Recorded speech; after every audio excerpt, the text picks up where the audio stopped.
Good evening there, my friends, and welcome to Prog Monster. My name is Murph, and I am the host of this show that is dedicated to progressive rock and other forms of rock music. So here we are on day 14 of our progressive rock albums from the 1980s. So I chose an album today that I wasn't even quite sure it was going to be progressive. To be honest, I didn't know much about it. I knew it was from a band I liked a lot, and I had a lot of their other stuff. I have most of the albums I wanted by them, and then once Roger Hodgson kind of left the band, I kind of ignored them after that. Actually, I probably ignored them after the Live Paris album. I didn't really pay any attention to what they were doing, and I knew he was planning on leaving, and so I just had gotten away from that and was doing something else, and so I hadn't paid attention to them at all. And then when I started this series, I started looking for progressive rock albums. I said, oh, Supertramp had an album in 1985. And I didn't even know about it because I wasn't paying attention. So I thought, well, but it's still Supertramp. It's probably very bluesy, very piano-y, and although I love that, and it does have some progressive elements in their music, I just didn't think there'd be enough, right? But this album is actually surprisingly more progressive than any of their other stuff, in my opinion. So before we get going on that, I just wanted to say welcome to this particular episode. For those of you who have not been to any of the episodes before, and this is your first one, just give you a little rundown on what we're doing.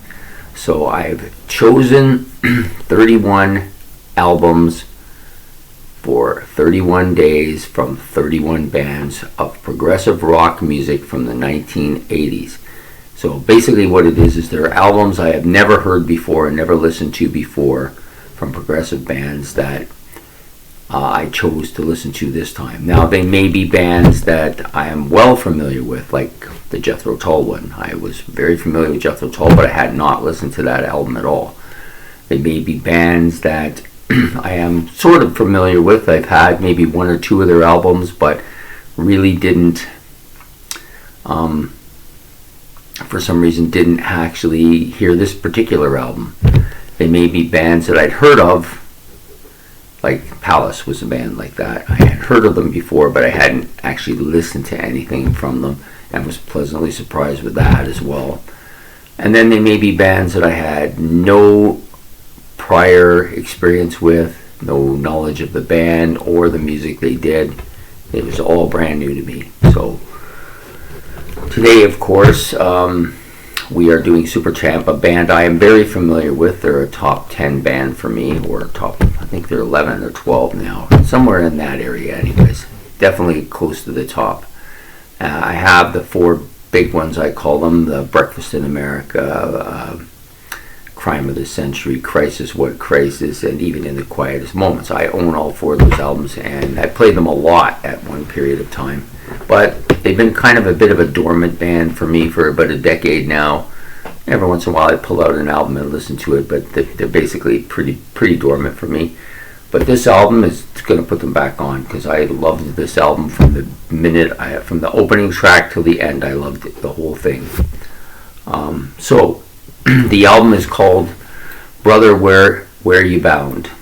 Okay, it has 4 tracks on side A and 2 tracks on side B, which is unusual for Supertramp.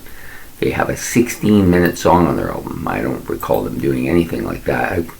I think even In the Quietest Moment it might only have been 7 or maybe 8 minutes long. Anyways, let's get to it here. So basically, the first song, Cannonball, starts out with a kind of piano. You know, a typical Supertramp opening, lots of piano. So you have to remember too here that there's no Roger Hodgson. This is all Rick Davis doing all the vocals here. So you've got some nice chimes and kind of a poppy beat to go along with the piano here. Then it gets then in comes Rick's voice, and it's strong, you know. And I love his voice. I really think I like his voice more than Hodgson, but I like Hodgson quite a bit too. So the combination of the two of them was, for me, fantastic. But you know, there's only Rick here, so we're listening to his voice, and it's pretty damn good here. There's a fair bit of progressiveness on this particular track too, which I like. Some nice melodies here, like little bits that are coming out, and then there's a nice sax kind of piano solo that's really good in the track that I like quite a bit. What else can I say about it? Yeah, just a really good, smooth, and it's actually fairly heavy song for Supertramp, I found. So I liked it quite a bit, and so I gave it a 7, basically. The next track, Still in Love, that's more of a bluesy track. I'm not going to say too much about it because there's not really much in the progressive elements here. There's some nice sax and it's very bluesy, some piano and guitars that add this kind of Supertramp feel to it. Like that piano sax Supertramp thing that goes on all the time on a lot of their songs. But it's more of a bluesy track, so I'm not going to say too much about it. I passed it, but I wasn't listening to it for that. I was listening to it as a progressive song. The next track out is No In Between. Another kind of bit of a more bluesy flavor to it. Kind of a mild song, I think. Some nice music box chimes to open it, and some strong kind of vocals by Rick again with his piano playing that he is so good at. But it's a milder song, so I end up giving this one a 5 as well. So at this point, I've given a 7 and a couple 5s here. And I'm hoping that the album's going to get a little more progressive. Otherwise, I might have to take it out and put something else in because it needs to be a little more progressive. But fortunately, it gets that way. So it starts out with the next song is called Better Days. This is a heavy song with really good melody, real catchy track. Like I love the kind of beats that go on here. Very good flute solo in the song. Excellent. This is probably the most progressive pop song of any of the stuff they've done to this point.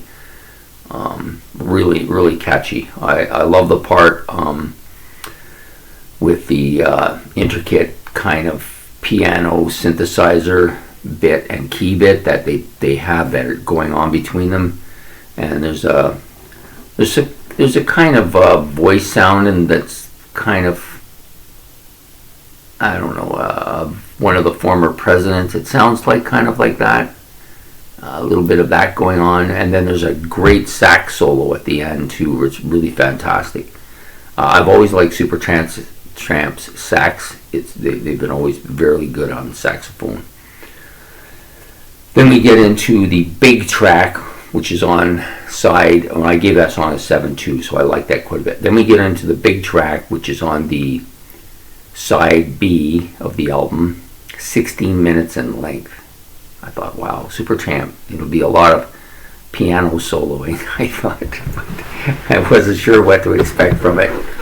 I just couldn't imagine them doing a track this long. But anyways, it starts out with this kind of old-time radio feedback with some keys and synthesizers in the background. So you got this old crackly radio, and you can hear different like news flashes going on, and right away you know that it's kind of during World War II. Like there's that kind of World War II thing, and they have done stuff like this in the past, but this is much more intense here. Lots of keyboard and synthesizer background. Then the piano. Then there's a kind of a piano build up with the vocals jumping in to it. Like it's kind of a really fairly progressive build up here. And then it gets kind of heavy with the guitars and the drums. This riff breaks in, and it's just like it's pretty heavy. For Supertramp, it's pretty heavy, right? This is, like I said, it's for Supertramp, pretty heavy, pretty proggy, like more proggy than most of their stuff that I've heard. I think it's heavier than anything I've heard from them as well. And there's this kind of screeching kind of guitar solo bit that they do at some point, almost like a metal song, right? It just like surprised me. So, and then it's got very nice and interesting little key bits and some in a similar kind of opening style that they had, and then the organ comes in, or maybe it could be the accordion here. It feels like an accordion, but it sounds a little bit like an organ, so I'm not really sure which one it is. I'd have to look the credits to see if they actually even played an accordion on it. I try not to do that with these because I don't want to get influenced on the music while I'm listening to it for the first time. Sometimes you got to do it because there's so many noises and you just can't differentiate, you know.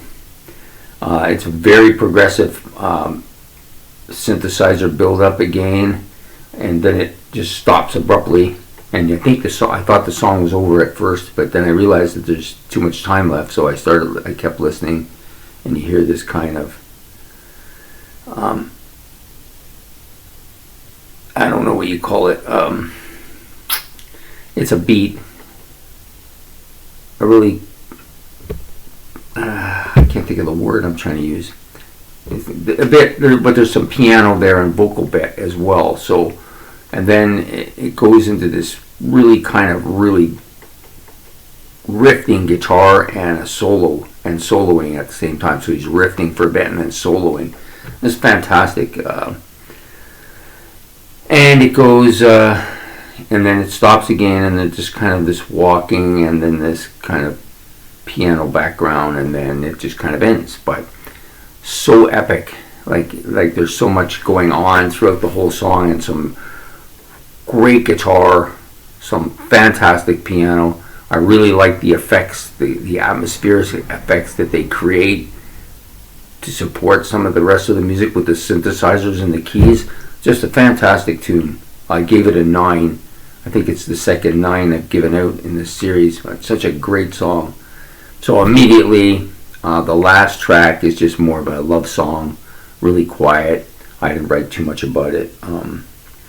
I gave it a 5. It's not a bad song by any stretch. Just compare when it follows that, it's kind of losing something. Right? It's hard to give it a full appreciation when you get through something like that. I just thought that was amazing.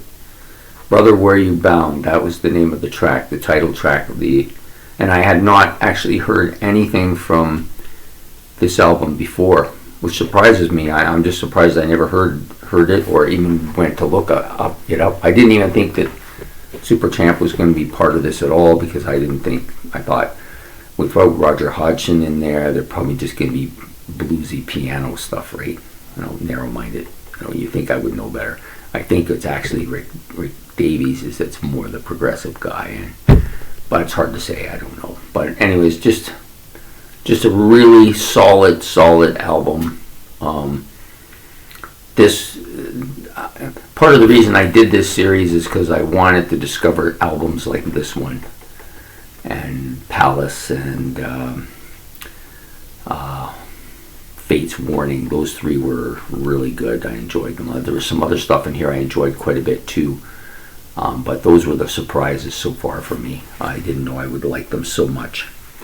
So yeah, so this is a great album. It's immediately gone on my list to purchase. Like, there's a few of them from this series I put on immediately to purchase. I gotta have this album. I would really like to get the first Supertramp album too, but it's really difficult to find that.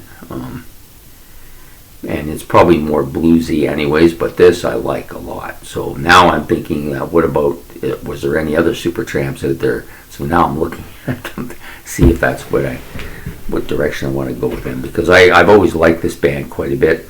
They've lost a little ground. At one time they were right on the cusp of being part of my group of 7. They were like number 8. But he slowly lost ground and moved down. A few bands have pulled in front of him, Pink Floyd, Zeppelin, and those people. But, you know, I still love them a lot. They're still really good.